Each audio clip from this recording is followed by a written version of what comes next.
بسم اللہ الرحمن الرحیم۔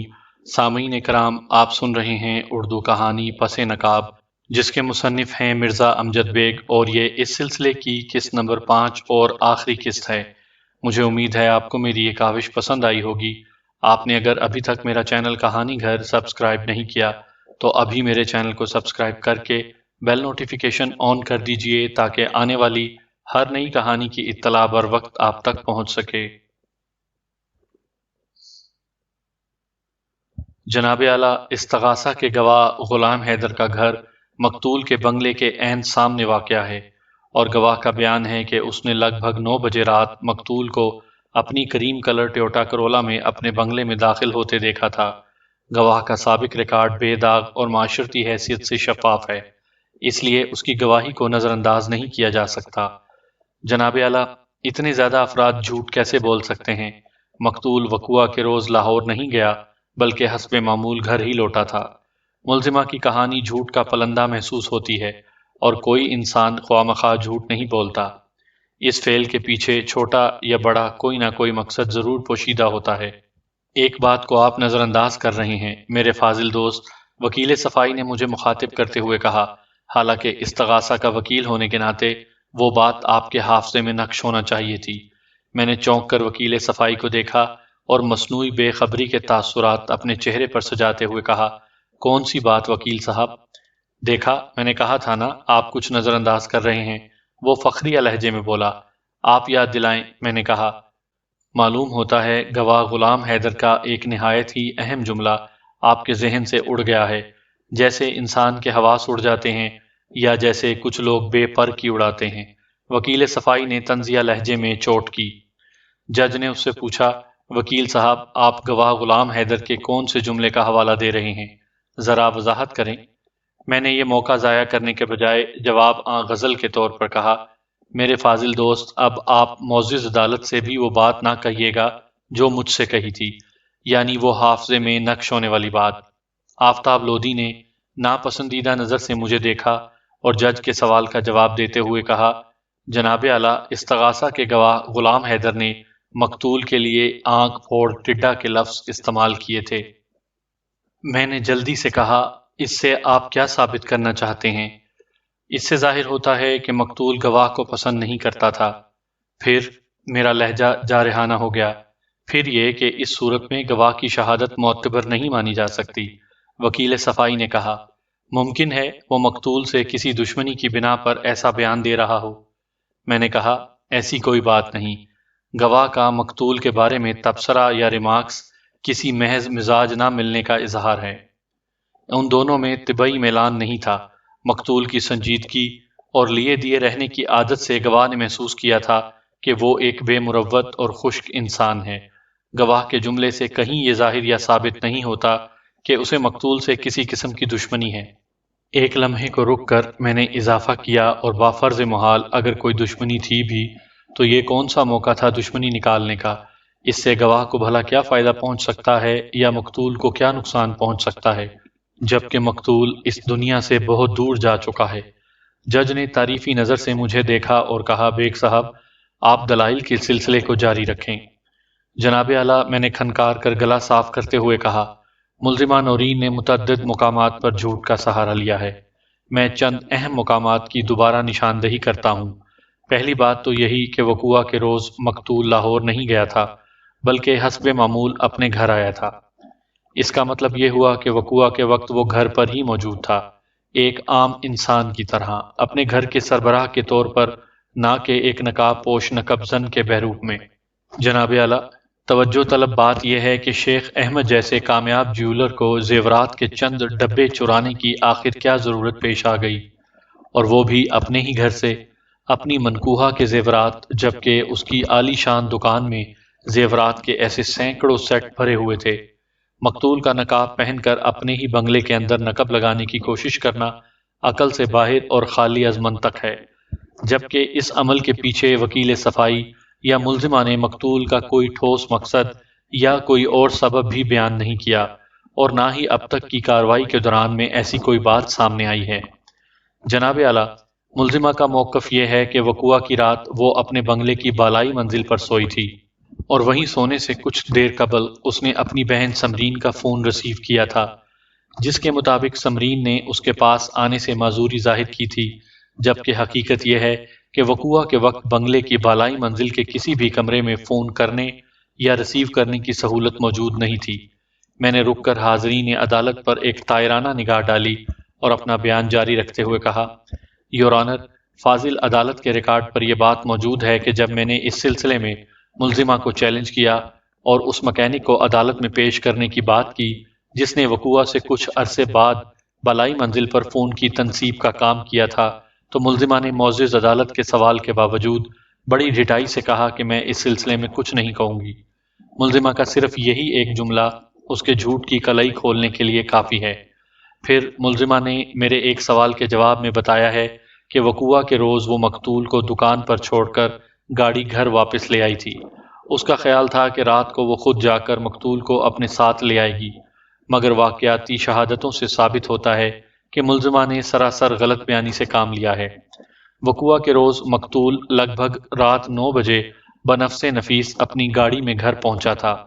جناب اعلیٰ، ملزمہ نے بھی عدالت میں وقوع والی رات کے واقعات کے حوالے سے خود کو ایک نہایت ہی بہادر، نڈر اور شیر دل عورت ثابت کرنے کی کوشش کی ہے، جبکہ عقل اس بات کو تسلیم نہیں کرتی، اور ملزمہ بھی اپنے اس دعوے کو ثابت کرنے میں ناکام رہی ہے۔ میں نے دلائل جاری رکھتے ہوئے کہا، جناب اعلیٰ، ملزمہ نے ایک ایسے شخص کو اپنا کزن بتایا ہے جس کے وجود سے ملزمہ کی بڑی بہن انکاری ہے۔ سچی بات تو یہ ہے کہ ملزمہ اور اس کی بڑی بہن سمرین کے سوا ان کا کوئی اور قریبی رشتہ دار موجود نہیں، یعنی کوئی بھائی، بہن یا کزن وغیرہ۔ ملزمہ نے جس شخص کو اپنا کزن بتایا ہے اس کا نام نصیر شیروانی معلوم ہوا ہے، اور اس کے نام پر رجسٹرڈ سفید شراٹ نمبر 0179 کو وقوع کی رات مقتول کے گھر سے تھوڑے فاصلے پر مشکوک انداز میں پارکڈ پایا گیا ہے، جس سے ظاہر ہوتا ہے کہ نصیر شیروانی نامی وہ شخص اس وقت کہیں آس پاس ہی موجود تھا اور وقوع کے فوراً بعد وہاں سے رخصت ہو گیا تھا، کیونکہ استغاثہ کے گواہ غلام حیدر کے بیان کے مطابق جب فائرنگ کی آواز سن کر وہ اپنے گھر سے باہر نکلا تو تالا بند بنگلے کے سامنے کھڑی سفید شراٹ غائب ہو چکی تھی۔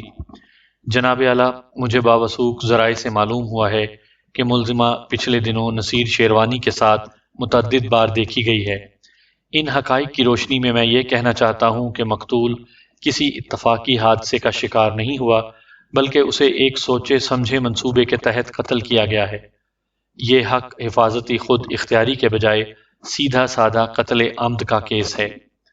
وکیل صفائی نے سچ پٹائے ہوئے لہجے میں کہا، جناب اعلیٰ، وکیل استغاثہ خواہ مخواہ معاملے کو الجھانے کی کوشش کر رہے ہیں۔ میری موکلہ نے اپنی جان کی حفاظت کے لیے ایک نقاب پوش نقب زن پر گولی چلائی تھی، جو اس کا حق بنتا ہے، کیونکہ اگر میری موکلہ ایک لمحے کو بھی چوک جاتی تو نقاب پوش اپنے پستول سے فائر کر کے اس کی جان لے لیتا۔ اس بیچاری کو کیا پتا تھا کہ سیاہ نقاب کے پیچھے اس کے سیاہ اعمال شوہر کا چہرہ چھپا ہوا ہوگا۔ بہت خوب، میں نے استہزائیہ انداز میں کہا، میرے فاضل دوست، میں معاملے کو الجھانے کے بجائے سلجھانے کی کوشش کر رہا ہوں۔ آپ کی موکلہ سفید کو سیاہ اور سیاہ کو سفید ثابت کرنے کی بھونڈی صحیح کر رہی ہے، جبکہ در حقیقت مقتول کے ساتھ جو کچھ بھی ہوا اس کی ذمہ دار آپ کی یہ معصوم و حسین صورت موکلہ ہی ہے۔ یہ الزام ہے، وکیل صفائی نے پاؤں پٹک کر کہا۔ آپ میری موکلہ کے ساتھ ناروا رویے کا مظاہرہ کر رہے ہیں۔ میں نے طنزیہ لہجے میں کہا، لودھی صاحب، آپ نے اگر قانون کی چند کتابیں پڑھی ہیں تو بخوبی جانتے ہوں گے کہ استغاثہ کی جانب سے ملزمہ پر الزام ہی لگایا جاتا ہے، اسی مناسبت سے وہ ملزمہ کہلاتی ہے۔ وکیل صفائی کا یہ کام ہے کہ وہ اپنی موکلہ یا اپنے موکل کو اس الزام سے پاک ثابت کرتا ہے، مگر آپ تو… میں نے دانستہ جملہ ادھورا چھوڑ دیا۔ وہ جھنجھلاہٹ آمیز لہجے میں بولا، اور آپ اپنا فرض تو بخوبی نبھا رہے ہیں نا؟ ایک لمحے کو رک کر اس نے انگلش بگارنے کی کوشش کرتے ہوئے کہا، my dear prosecutor, for your kind information, وکیل استغاثہ کا پہلا اور آخری فرض یہ ہوتا ہے کہ وہ اپنے الزام کو سچ ثابت کرے۔ میں یہی تو کر رہا ہوں، میں نے کہا۔ اب تک آپ نے ایک بھی ٹھوس ثبوت پیش نہیں کیا۔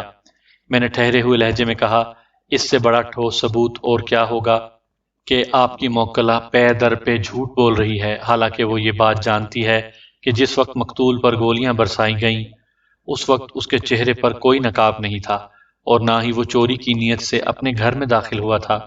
میرے انکشاف نے عدالت کے کمرے میں گہرا سناٹا طاری کر دیا۔ پھر اس خاموشی کو سب سے پہلے وکیل صفائی نے توڑا۔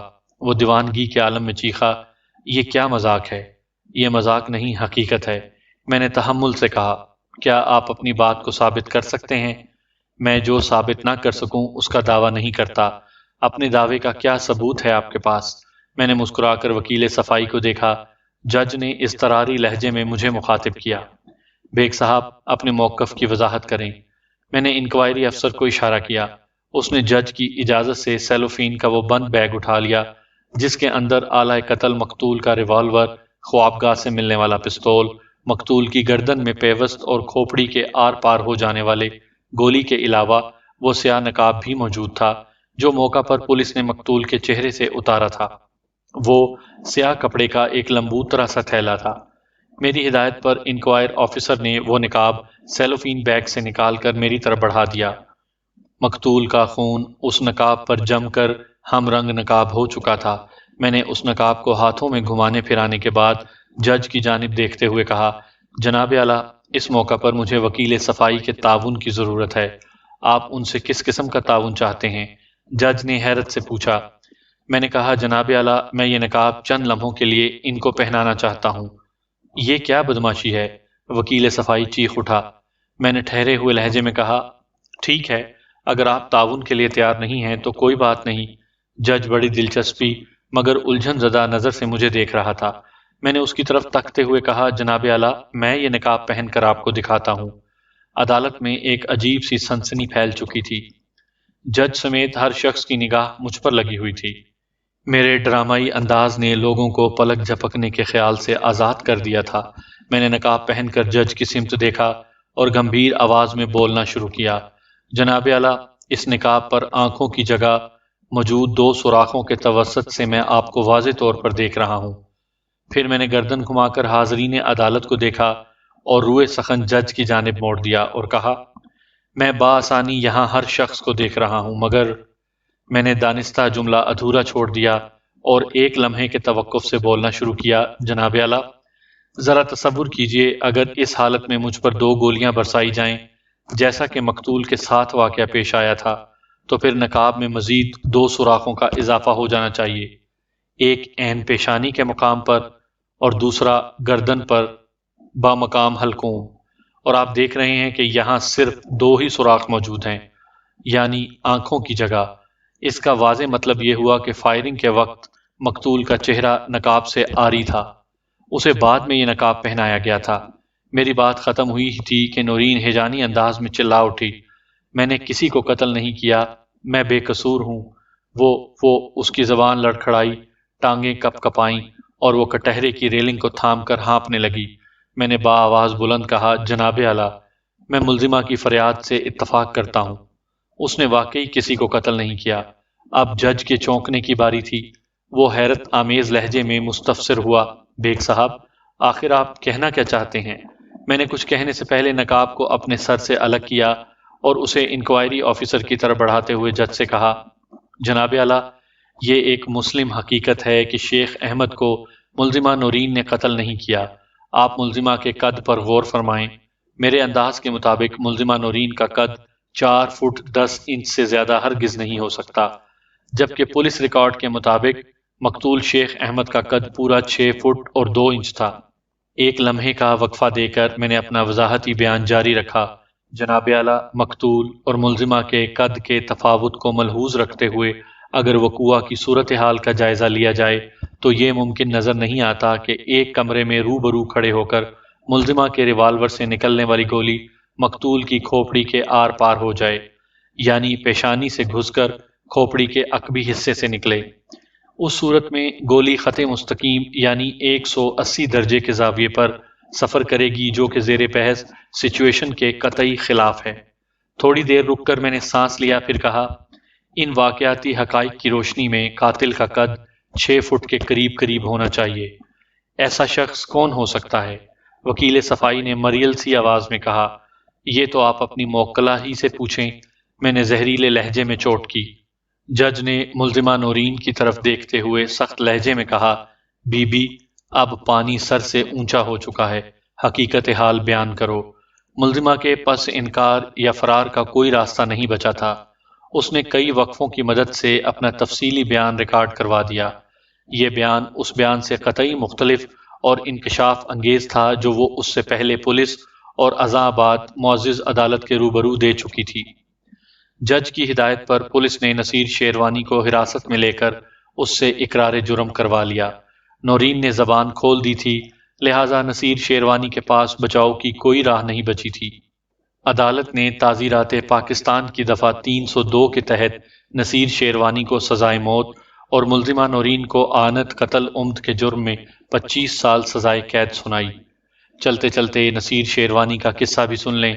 نصیر شیروانی دراصل جمشید علی ہی کا دوسرا نام تھا۔ جیل میں چند ماہ گزارنے کے بعد جب وہ باہر آیا تو اس دوران میں نورین کی شادی ہو چکی تھی۔ جمشید دل برداشتہ ہو کر دوسرے شہر چلا گیا۔ پھر 3 سال کے عرصے میں اس نے چوری اور فراڈ وغیرہ کے کاموں میں اچھی خاصی دولت جمع کر لی اور واپس کراچی آ کر اپنا کاروبار سیٹ کر لیا۔ اتفاق سے اس کی ملاقات ایک روز نورین سے ہو گئی، جس کی رونائی اور تر و تازگی میں ذرا بھی کمی نہیں آئی تھی۔ نورین کو دیکھتے ہی جمشید، جو اب ایک نئی شخصیت اور حلیے کے ساتھ زندگی گزار رہا تھا، کو بھی یہی محسوس ہوا کہ نورین کے لیے اس کی دیوانگی روز اول جیسی ہے۔ ان دنوں نورین کی اپنے شوہر سے خاصی ٹسل چل رہی تھی۔ جمشید سے اس کی ملاقاتیں بڑھیں تو ان میں ری یونین ہو گیا، اور اس کے بعد ہی انہوں نے شیخ احمد کو راستے سے ہٹانے اور ایک ہونے کا اٹل فیصلہ کیا تھا۔ وقوعہ کے روز جمشید سر شام ہی نورین کے بنگلے پر پہنچ گیا تھا۔ اپنے منصوبے میں حقیقت کا رنگ بھرنے کے لیے انہوں نے نقاب پوش چور کا سین تخلیق کیا تھا، جو ازاں بعد ان کی توقع کے مطابق خاصا کامیاب بھی رہا تھا۔ عدالت نے نورین کو حق حفاظت خود اختیاری کا فائدہ دیتے ہوئے باعزت بری بھی کر دیا تھا، مگر اس کا کیا کیجیے کہ قدرت کو کچھ اور ہی منظور تھا۔ قدرت کا نظام انصاف جب حرکت میں آتا ہے تو اسی قسم کے واقعات ظہور پذیر ہوتے ہیں۔ جو لوگ اپنی چال بازیوں سے دنیاوی قانون انصاف کی آنکھوں میں دھول جھونک کر مطمئن ہو بیٹھتے ہیں، بالآخر ان کا انجام نورین اور جمشید علی جیسا ہی ہوتا ہے، چاہے وہ اسے تسلیم کریں یا نہ کریں۔